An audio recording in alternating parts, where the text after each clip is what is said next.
तो हेलो बच्चों, कैसे हो आप सभी लोग। मज़े कर रहे होंगे, शानदार। बात ठीक है मेरे, बढ़िया। ठीक है, तो हमारी सीरीज़ चल रही है मैथ्स की। तो मैथ्स को बहुत अच्छे तरीके से पढ़ना है आप लोगों को। कोई भी प्रॉब्लम आए तो कमेंट सेक्शन में पूछ सकते हो आप क्या दिक्कत है। ठीक है, बाकी हमारी सीरीज़ बहुत अच्छी चल रही है और सीरीज़ को पूरी कंटिन्यू रखिएगा आप लोग। ठीक है बच्चों, तो चलिए स्टार्ट करते हैं। हेलो बच्चों, कैसे हो आप सभी लोग। आई होप बहुत अच्छे होंगे, बहुत मज़े कर रहे होंगे आप लोग सभी। तो प्यारे बच्चों, आज हम क्लास 8th में चैप्टर नंबर 3 पढ़ेंगे। अब आप सोचिए सर, आपने स्टार्टिंग के 2 चैप्टर तो हमें पढ़ाए नहीं। वो चैप्टर भी आपको इसके बाद यानी चैप्टर नंबर 3 के बाद जल्द ही कंप्लीट करा दूंगा मैं। कि सबसे पहले आप चैप्टर नंबर 3 को पढ़ेंगे, वो इम्पोर्टेंट है। मतलब इम्पोर्टेंट सभी हैं, लेकिन अभी कंडीशन ऐसी बन रखी है मेरी कि मैं चैप्टर नंबर 3 आपको कराऊँगा। कौन सा चैप्टर होगा ये? Chapter number 3। यहाँ लिख देता हूँ मैं, ये पाठ संख्या 3 है। ठीक है, ध्यान रखिएगा। 2 चैप्टर मैंने छोड़ रखे हैं फ़िलहाल अभी कुछ दिनों के लिए। अब जैसे ही चैप्टर कंप्लीट होगा उसके बाद तुरंत मैं आपको फर्स्ट चैप्टर करा दूंगा, क्लियर है, यानी उसके बाद सेकंड करा दूंगा। तो जो हमारा फिर रूटीन है वो ऐसे ही सही एकदम मैचिंग, मतलब मैचिंग होके सही चलेगा, एकदम क्लियर हो। ओके बच्चों, तो सबसे पहले हम पढ़ेंगे आज आपका चैप्टर नंबर 3 में चतुर्भुज को समझना। क्या पढ़ेंगे हम? चतुर्भुज को समझना, चतुर्भुज को समझना। अब आप सोचिए सर ये चतुर्भुज क्या होता है, हमें तो ये नहीं पता कि चतुर्भुज होता क्या है। देखो बच्चों, नाम से पता लग रहा है चतुर्भुज। चतुर मतलब 4, अब भुज 4 भुजाओं, यानी 4 भुजाओं से बनी आकृति को हम चतुर्भुज कहते हैं। क्या कहते हैं? 4 भुजाओं से। भुजा क्या होती है? जैसे मान लो कि आपको थोड़ा ऐसे समझ लो, मान लो कि आपका पेन है, ये कागज़ है। कागज़ एक समतल होता है, ठीक है, कागज़ क्या है? एक समतल है, ठीक है। जिसमें मैंने पेन की निब रखी। अब इस एक बिंदु यहाँ रखी मैंने, एक बिंदु एक पेन की, एक बार मैंने पेन की निब यहाँ पर रखी, एक बार यहाँ रखी, एक बार यहाँ रखी। अब मैं दोनों को मिला दूंगा इस तरीके से। जब मैं दोनों को मिला दूंगा तो ये क्या जब एक बिंदु से दूसरे बिंदु तक मैं रेखा खींच के ले जाऊंगा तो उसको बोलते हैं हम रेखाखंड। क्या बोलते हैं इसको बच्चों? रेखाखंड। इसे बोलते हैं हम रेखाखंड। बिल्कुल बेसिक से बता रहा हूँ चीज़ें, ठीक है। आप क्लास 8 में हो तो अच्छे से चीज़ें आपको समझनी है, ठीक है, ताकि आगे आने वाले क्लासेस में आपको कोई भी प्रॉब्लम ना हो, ठीक है। तो रेखाखंड क्या होता है कि किन्हीं 2 बिंदु के बीच की जो दूरी होती है या एक बिंदु से दूसरे बिंदु को मिलाने वाली रेखा जो होती है उसे रेखाखंड कहते हैं। ऐसे ही आपको 4 रेखाएं मिलेंगी। कितनी रेखाएं मिलेंगी? 4 रेखाएं। जब वो 4 रेखाएं आपस में जुड़ेंगी तो वहाँ से बनेगा मेरे भाई आपका चतुर्भुज। क्या बनेगा? चतुर्भुज। क्लियर है? कोई भी दिक्कत, कोई परेशानी तो नहीं है यहाँ तक। आगे चलते हैं, इसके बाद अगला देखते हैं कि क्या है। मैंने आपको रेखाखंड बता दिया क्या है। इन्हीं रेखाखंड से 4 रेखाखंड जब आपस में मिल जाएंगे, 1 2 3 4, तो ये क्या बन जाएगा? चतुर्भुज। क्या बन जाएगा? चतुर्भुज। हालांकि उससे पहले हम अभी कुछ चीज़ें पढ़ेंगे जो हमारे बुक में दी गई है, इम्पोर्टेंट है वो चीज़ें भी। तो इसमें क्या दिया हुआ है? सबसे पहले आपकी किताब में दिया हुआ है उत्तल और अवतल बहुभुज क्या होते हैं, ये आपको दिया है। यानी उत्तल और अवतल बहुभुज क्या होते हैं, तो ये आपको यहाँ पढ़ना है। तो उत्तल और अवतल से देखो बच्चों, उत्तल और अवतल दोनों ही इम्पोर्टेंट चीज़ें हैं, कॉन्वेक्स और कॉनकेव। उत्तल का मतलब होता है कि जो उभरा होता है, ठीक है, जो उभरा होता है इस तरीके से, ये उभरा हुआ है। यानी उत्तल लेंस होता है, लेंस चश्मे होता है ना जो, वो इसके बनते हैं, उत्तल लेंस और अवतल लेंस के सॉरी। जो हमारा उत्तल लेंस होता है, पहले हम लेंस मतलब ये उत्तल और अवतल जो शब्द यहाँ आ रखे हैं ना, लेंसों से आ रखे हैं। किससे आ रखे हैं? लेंस का मतलब क्या होता है? जो चश्मे में लेंस डलते हैं ना, उनसे ये दोनों ही शब्द यहाँ पर आ रखे हैं। किसमें? चतुर्भुज में। तो उत्तल का मतलब होता है जो उभरा होता है, और अवतल का मतलब होता है जो अंदर खड्डे से होता है, इस तरीके से। मतलब कि इसकी जो बाहर वाली जो रेखा होती है वो अंदर की ओर झुकी होती है, मतलब अंदर की ओर होती है। और उत्तल की कैसी होती है? बाहर की ओर होती है। बाहर की ओर होती है, बिल्कुल समतल होती है, ठीक है। बाहर की ओर होगी या बिल्कुल समतल होगी। इसकी थोड़ी अंदर की ओर होती है, अंदर होगी या ऐसे हो जाएगी इस तरीके से, ठीक है। इसे बोलते हैं हम अवतल। अवतल बहुभुज की फॉर्म में इन दोनों को देखेंगे हम, ठीक है।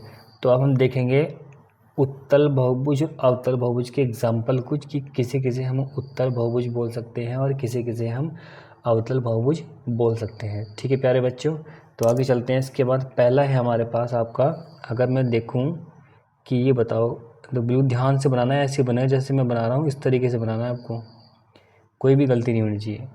ठीक है, क्योंकि अब आप लोग पेन से लिख रहे हो। ठीक है, पेन से लिखने वाले बच्चे गलती कम करते हैं। ठीक है, लेकिन जो पेंसिल से लिखते हैं वो तो गलती कर सकते हैं, क्योंकि पेंसिल को मिटाया जा सकता है। अब आप सोचोगे सर हम तो पेन को भी मिटा देंगे। ठीक है, तो पेन को भी मिटा देना, लेकिन पहले थोड़ा यहाँ देख लो क्या है। देखो इस तरह की जितनी भी आकृतियाँ हैं, ये वाली इस तरह की जितनी भी आकृतियाँ हैं सीधी सीधी जो होती हैं, मतलब कि जो बिल्कुल भी अंदर नहीं होगी, या तो एकदम सीधी होगी या उभरी हुई होगी। ठीक है, तो उसको क्या बोल, जैसे मान लो कि ये है षटकोण, ये इस तरीके से बन जाएगा, ऐसे फिर ऐसे ऐसे ऐसे फिर ऐसे बन जाएगा, फिर ऐसे बन जाएगा। तो कितने, 1 2 3 4 5 6 7 8 अष्टभुज है। 1 2 3 4 4 भुज है तो चतुर्भुज हो जाएगा। 1 2 3 4 4 भुज हैं तो ये भी चतुर्भुज हो जाएगा। 1 2 3 4 ये भी चतुर्भुज हो जाएगा। 1 2 3 4 5 6 ये षटकोण या षटभुज हो जाएगा। ये कितना, षटभुज, मतलब कि 6 जिसमें साइडें होती हैं। क्लियर है बच्चों? ठीक है। अब उत्तल बहुभुज में क्या होता है कि इसमें या तो जो ये लाइन होगी स्ट्रेट होगी, सीधी होगी या उभरी हुई होगी। तो यहाँ पर सभी सीधी हैं अप्रोक्स। तो ये सब क्या हो, ये सभी जो एग्जांपल किसके हैं, ये सभी एग्जांपल होंगे उत्तल बहुभुज के। किसके होंगे बच्चों? उत्तल बहुभुज के एग्जांपल ये हैं आपके। अब इसी प्रकार मैं बात करता हूँ अवतल वाले की। देखो जरा अवतल वाले कैसे होंगे, ये तो अलग चीज़ है, इसको हटाओ।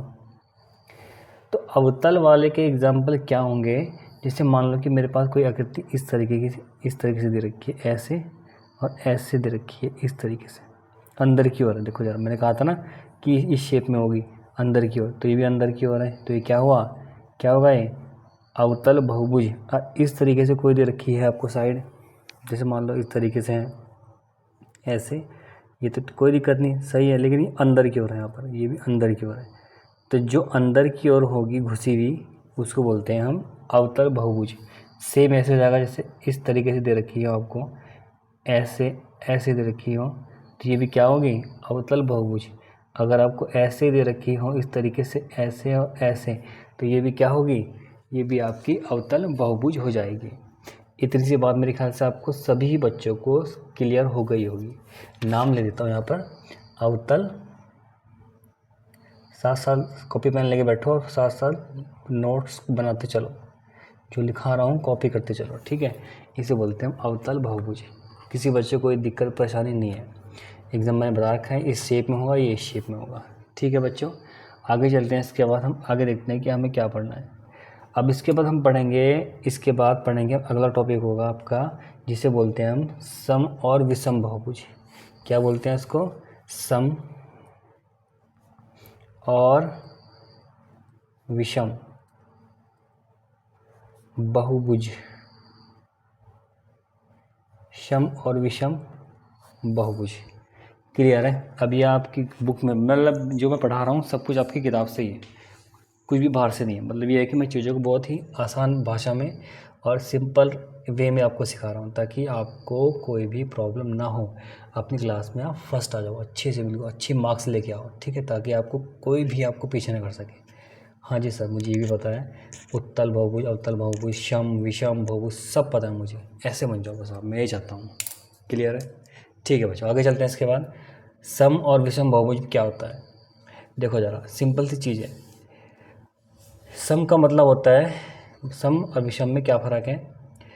सम का मतलब होगा जिसमें आपकी भुजाएं और कोण क्या होंगे, समान होंगे, मतलब कि इक्वल होंगे। कैसे होंगे, इक्वल है। मतलब मेरे कहने का मतलब ये हुआ, जैसे मान लो कि आपको ये दे दिया है, ये मान लो आपका वर्ग है, या ये है आपका चतुर्भुज है, इस तरीके से।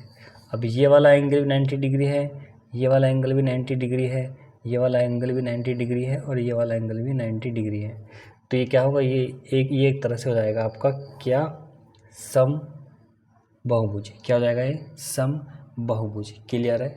यानी इनके जो एंगल्स होंगे वो कैसे होंगे? समान होंगे। यानी समान होंगे। कैसे होंगे? समान होंगे। इतनी सी बात कही गई है इस क्वेश्चन में।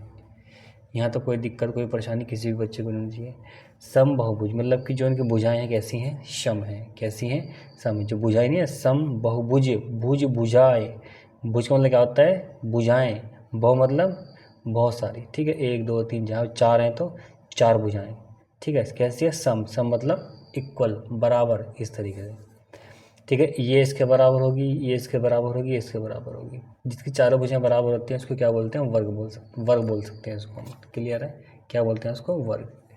ऐसे मैं आपको एग्जांपल देता हूँ। एक होता है आपका ऐसा त्रिभुज जिसकी तीनों भुजाएं बराबर होती हैं। ये जो इधर साइन इसको दिखाते हैं हम, भुजाएं बराबर हैं। क्या है? यानी ये इसके बराबर है, ये इसके बराबर, ये इसके बराबर है। ठीक है, ये भुजाएं बराबर है। जो इनके एंगल होंगे बीच के, अगर तीनों भुजाएं बराबर हैं मेरे बच्चों, तो इनके बीच में जो बने कोण होंगे ना, ये वाले एंगल, ये भी आपस में क्या होंगे?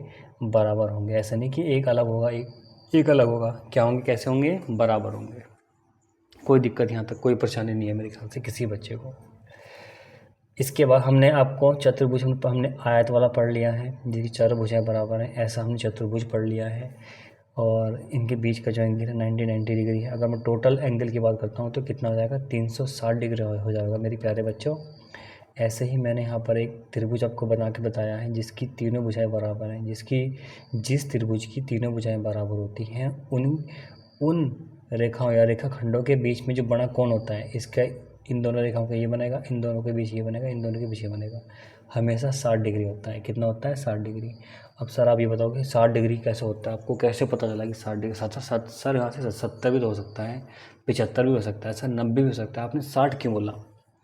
मेरे बच्चों 60 मैंने इसलिए बोला क्योंकि त्रिभुज की तीनों कोणों का जो योग होता है ना बच्चों, वो होता है 180। कितना होता है? 180। कितना होता है? 180। ये हम चीज़ें बाद में पढ़ेंगे, फिलहाल हम पढ़ रहे हैं सम बहुभुज के बारे में।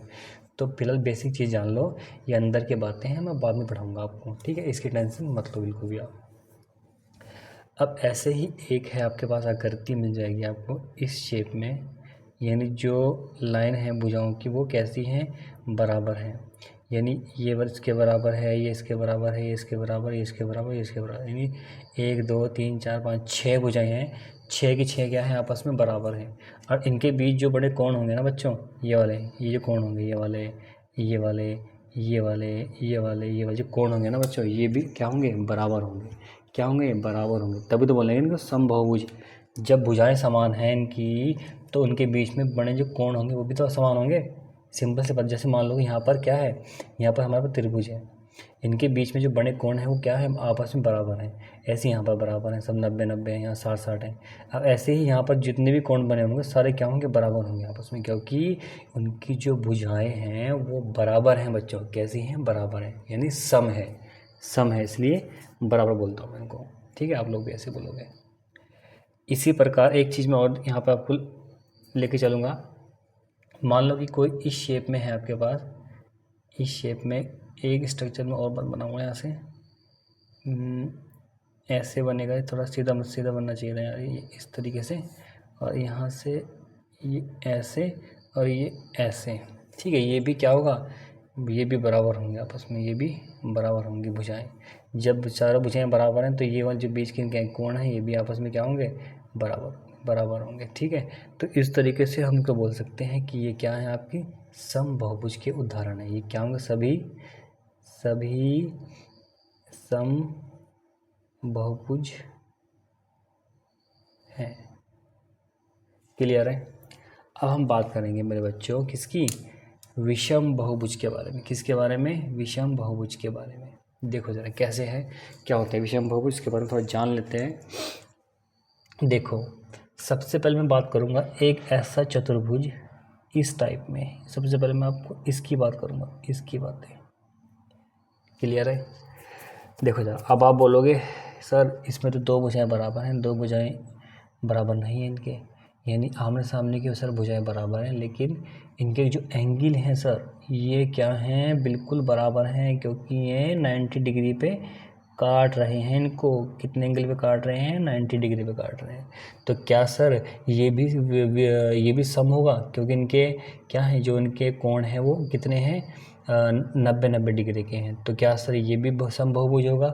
बच्चों ये सम बहुभुज नहीं होगा, क्योंकि जो उसमें भुजाएं की लंबाई है वो कैसी है, असमान है, मतलब कि बराबर नहीं है। ये दो बराबर हैं आपस में, लेकिन ये दो इनके बराबर नहीं है। तो ये क्या होगा, एक विषम बहुभुज होगा, ये एक विषम बहुभुज होगा। ऐसे में एग्जांपल के तौर पे आपको लेके चलता हूँ कि एक मान लो त्रिभुज है इस तरीके से। अब बताओ मुझे, ये 90 डिग्री है, ठीक है। अब बताओ क्या ये क्या क्या होगा, ये क्या ये आपका समबहुभुज हो सकता है? आप लोग बोलोगे नहीं सर ये समबहुभुज कैसे हो सकता है, इसमें तो इनकी भुजाएं बराबर नहीं है, ठीक है। तो बिल्कुल सही सोचा आपने, क्योंकि इनकी जो भुजाएं हैं वो तीनों आपस में बराबर नहीं है, तीनों अलग अलग हैं, यानी ये आपस में बराबर नहीं है। ये अलग है, ये अलग है, ये अलग है, तीनों अलग अलग है। तो ये क्या होगा, एक विषम बहुभुज होगा। ऐसे में एग्जाम्पल के तौर पे बताता हूँ। मान लो आपके पास ये इस तरीके से ये दिया है और ये इस तरीके से आपके पास है, तो क्या ये भी समबहुभुज होगा? मान लो अगर ये दोनों रेखाएं बराबर हैं तो इनके बराबर ये रेखाएं नहीं होंगी, ये दोनों रेखाएं बराबर होंगी अलग और ये होंगी अलग, इस तरीके से। मतलब कि कोई भी रेखा, कोई भी रेखा होगी एक दूसरे के अलावा किसी तीसरे भुजाओं के बराबर नहीं होगी। ये इसके बराबर है, ये इसके बराबर है, मतलब कि ये दोनों आपस में बराबर नहीं है, ये दोनों आपस में बराबर नहीं है, ये तीसरी जो रेखा है ये तो किसी के बराबर नहीं है, ये किसी के बराबर नहीं है। तो ये कैसे हो सकता है, हमसे कैसे मान लें कि ये सम है? तो ये भी मेरे बच्चों क्या हो जाएगा, विषम बहुभुज हो जाएगा। इसके बाद हम बात करेंगे एक स्ट्रक्चर में और मतलब आपको बना कर दिखा रहा हूँ, इस तरीके से ऐसे बन जाएगा, इस तरीके से।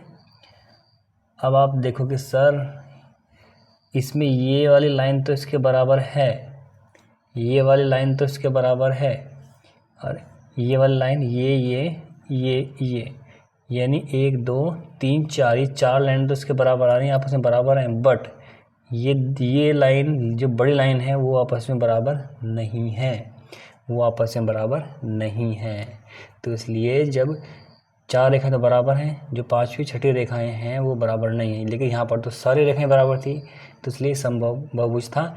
लेकिन यहाँ पर ऐसा नहीं है, तो यहाँ पर क्या होगा बच्चों, यहाँ पर ये विषम बहुभुज का उदाहरण होगा। मान लो कि ये क्या होंगे, ये कोण इसके बराबर है, ये कोण इसके बराबर है, लेकिन जो ये कोण होगा, ये कोण, 2 कोण एक जैसे होंगे, 4 कोण एक जैसे होंगे, तो इसमें कोई भी सिमिलरिटीज़ नहीं दिख रही है, कोई भी सिमिलरिटीज़ इसमें नहीं दिख रही है। तो इसीलिए इसे हम क्या बोलेंगे, विषम बहुभुज। क्या बोलेंगे मेरे बच्चों, इसको विषम बहुभुज। क्लियर है? यहाँ तक कोई परेशानी किसी बच्चे को नहीं होगी मेरे ख्याल से यहाँ तक। ठीक है, आगे चलते हैं। इसके बाद ये बच्चे कोई बात नहीं, अब हमारे पास है चैप्टर नंबर 1 का 3.1 एक्सरसाइज हम करेंगे। अब चलिए फटाफट से आपको ध्यान से देखना है, ध्यान से घूरना है। इन जितनी भी आकृतियाँ आपको दिखाई गई हैं यहाँ पर, ठीक है, इनको ध्यान से घूरो, बैठ के कम से 1 मिनट तक इनको घूरते रहो सभी को, ठीक है, ताकि आपको पता चले कि ये कैसे कैसे स्ट्रक्चर हैं, ठीक है, क्योंकि इनसे रिलेटेड आपको क्वेश्चन भी करने पड़ेंगे यहाँ पर।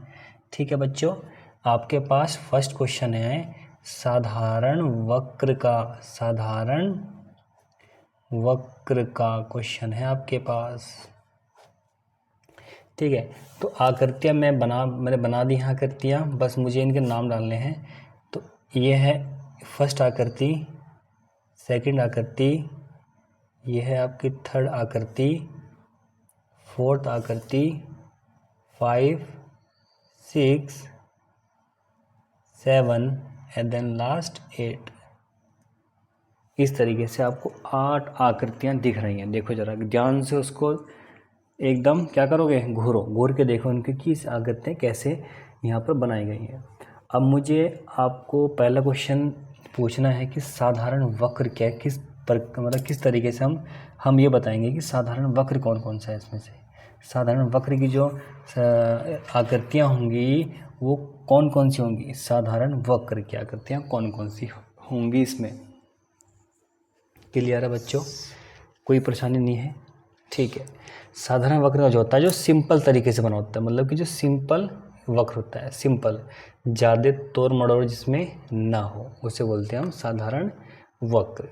ठीक है, वक्र मतलब होता है जिसमें क्या हो, सिंपल तरीके से बना हो, मतलब कि आर्च वगैरह हो या वक्र वगैरह बने हों उसमें, उसको बोलते हैं हम वक्र। मतलब कि जैसे इस टाइप में हो, ऐसे ऐसे भी हो सकता है, इस तरीके इसे बोलते हैं आर्क बोलते हैं इसको, या वक्र बोलते हैं इस तरीके से। ठीक है, सिंपल हो, हम सीधी लाइन भी इसमें जोड़ सकते हैं, इस टाइप से सीधी लाइन जो होती है वो भी इसमें इंक्लूड हो जाती हैं। क्लियर है? लेकिन इसमें अगर ज़्यादा तिरछा मिर्चा होगा तो वो उसमें नहीं जुड़ेगा। हमें बताना है कि साधारण वक्र के एग्जाम्पल कौन कौन से हैं इन 8 आकृतियों में से। तो मेरे बच्चों फर्स्ट एग्जाम्पल होगा इसमें, यानी पहला वाला, यानी पहला आंसर हो जाएगा,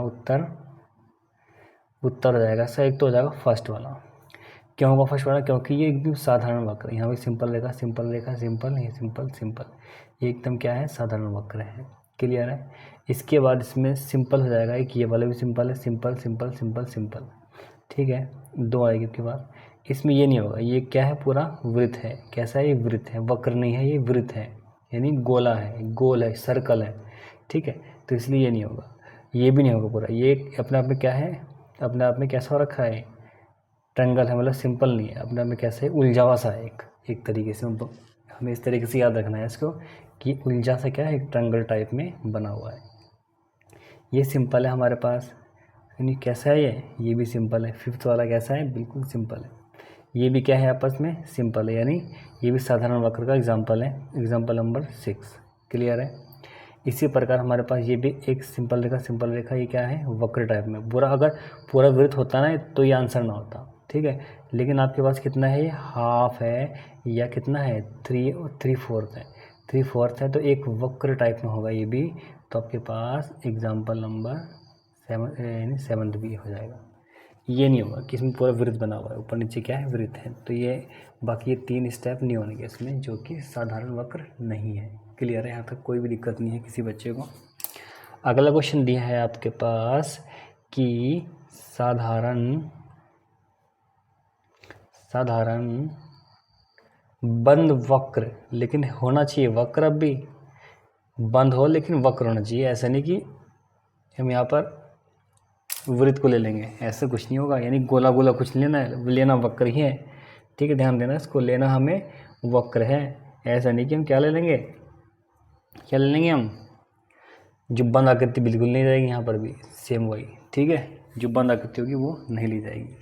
मतलब बंद का मतलब होता है कि बंद गोला हुआ या बंद सर्कल हुआ, इस तरीके से आपको कुछ नहीं लेना है। ठीक है, बंद हो लेकिन वक्र होना चाहिए अपने आप में। ठीक है, तो फर्स्ट हो जाएगा हमारे पास एग्जाम्पल नंबर फर्स्ट क्या है, ये भी एक तरीके का बंद वक्र है, बंद है, वक्र टाइप में है। ठीक है, इसके बाद जाएगा सेकंड, ये भी बंद है लेकिन वक्र टाइप में है।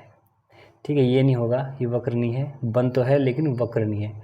ठीक है, ये भी बंद है लेकिन वक्र, मतलब बंद तो है लेकिन ये भी वक्र नहीं है। इसके बाद ये बंद है और वक्र भी है, एग्जाम्पल नंबर 5, 2 के बाद 5। इसके बाद ये भी क्या है, बंद है और वक्र भी है। ठीक है, मतलब मतलब पूरा मतलब है, तो मतलब बंद, बट ये कोई वृत्त नहीं है, कोई गोला नहीं है ये। ठीक है, तो ये भी हो जाएगा अंदर, ये हो जाएगा 6। और देन लास्ट हो जाएगा आपका ये वाला। ठीक है, ये बंद है पूरा और वक्र भी है, चाहे 3/4 है, ये भी हो जाएगा, एग्जाम्पल नंबर 7। तो इस तरीके से दिख रहा है ना अब सेम, मतलब कि पहला जो क्वेश्चन है दूसरा क्वेश्चन सेम आंसर होंगे इनके, ऐसे नहीं कि अलग अलग हो जाएंगे। ठीक है, अगला क्वेश्चन देते हैं। अगला क्वेश्चन आपके पास बहुभुज कौन कौन से होंगे इसमें से, बहुभुज बताने हैं मुझे। अब बहुभुज क्या बताने हैं बच्चों, बहुभुज। अब यहाँ भुजाओं की बारी है, भुजाएं। अब आपको ये देखना है किस में भुजाएं हैं, किस में भुजाएं नहीं हैं। अब जिसमें भुजाएं होंगी वही आंसर होगा। अब लो देखो, दिख गया ना। अब ज़रा देख के बताओ मुझे, पहली भुजा बताओ कौन कौन सी भुजा होंगी, बोलो, देखो जाओ फटाफट, दिख रहा है ना। तो एक तो ये भी क्या होगा, बहुभुज होगा। इसमें भुजाएं 1 2 3 4 5 भुजाएं हैं, 1 2 3 4, इसमें भुजाएं हैं, इसमें भुजा नहीं है, इसमें भुजाएं हैं, 1 2 3 4 5, इसमें भी कितने भुजाएं हैं, 5, 1 2 3 4, 1 2 3 4 5, इसमें कितनी भुजाएं हैं, 5, 1 2 3।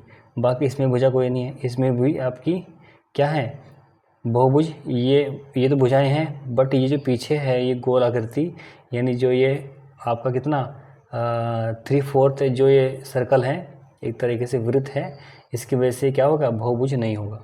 इसी प्रकार ये भी क्या होगा, इसमें भी क्या है, ये भी बहुभुज नहीं होगा, क्योंकि इसमें भी एक वक्र टाइप में दिया हुआ है। ये इसमें भी कोई भुजा नहीं है, ये भी सर क्या है, एक वक्र टाइप में दिया हुआ है, तो ये इसके एग्जाम्पल नहीं होंगे। सेम एग्जाम्पल कौन कौन से होंगे इसके, एग्जाम्पल नंबर फर्स्ट, बहुभुज में फर्स्ट, सेकंड और फोर्थ कौन कौन से होंगे, फर्स्ट, सेकंड और फोर्थ।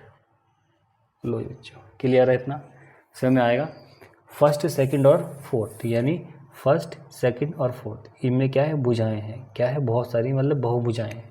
ठीक है, 1 2 3 4 5 हैं, 1 2 3 4 5 इसमें भी है। क्लियर है, कोई दिक्कत कोई परेशानी नहीं है यहाँ तक, मेरे ख्याल से किसी बच्चे को यहाँ तक नहीं होना चाहिए।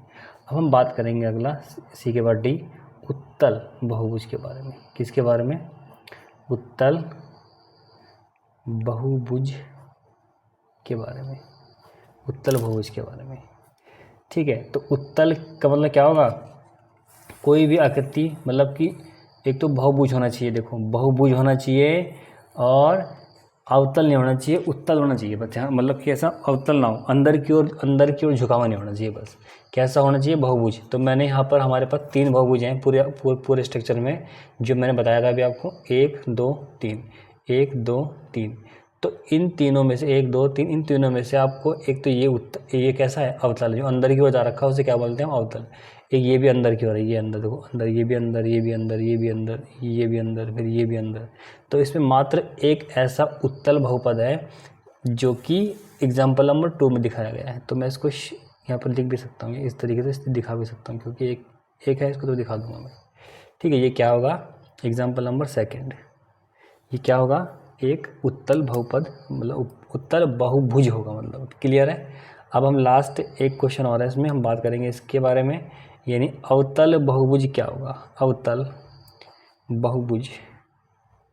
तो मैंने इसमें कितने, तो टोटल कितने इसमें बहुभुज थे, 3। एक तो हमने यहाँ लिख दिया उत्तल, 2 जो बचे वो कैसे होंगे, वो होंगे अवतल, एक ये, कैसे होंगे ये, अवतल। क्लियर है, दिख रहा है ना यहाँ से, यानी एक हो जाएगा आपका इस फॉर्मेट में जो आपको क्वेश्चन मतलब एग्जाम्पल नंबर फर्स्ट दिया हुआ है, ऐसे और ऐसे, एक ये हो जाएगा, और एक वही सेम स्टार टाइप में जो बना रखा है, स्टार टाइप में ऐसे ऐसे ऐसे ऐसे। ठीक है, तो ये 2 होंगे इसमें, कौन, अवतल बहुभुज, जो अंदर की ओर होंगे, जैसे ये अंदर की ओर है, फिर ये अंदर की ओर है, ऐसे यहाँ पर भी अंदर की ओर है। क्लियर मेरे बच्चों, यहाँ तक कोई दिक्कत नहीं, कोई परेशानी नहीं, यहाँ तक आपने कर लिया होगा, बहुत अच्छी बात है। कोई भी प्रॉब्लम आपको नहीं होने की मेरे ख्याल से, मैंने अच्छे से आपको बता दिया है किसके, चतुर्भुजों के बारे में, तो यहाँ तक कोई प्रॉब्लम। ठीक है, आगे चलते हैं, इसके बाद अगली वीडियो में आगे मिलेंगे बहुत जल्द हम आपको। ठीक है, और इस जो चैप्टर 2 हमने छोड़ रखे हैं उसकी टेंशन बिल्कुल मत लीजिएगा आप, वो हम करेंगे। ठीक है, इसके बाद उसको 2 चैप्टर को हमें करना है। ओके, थैंक यू बच्चों।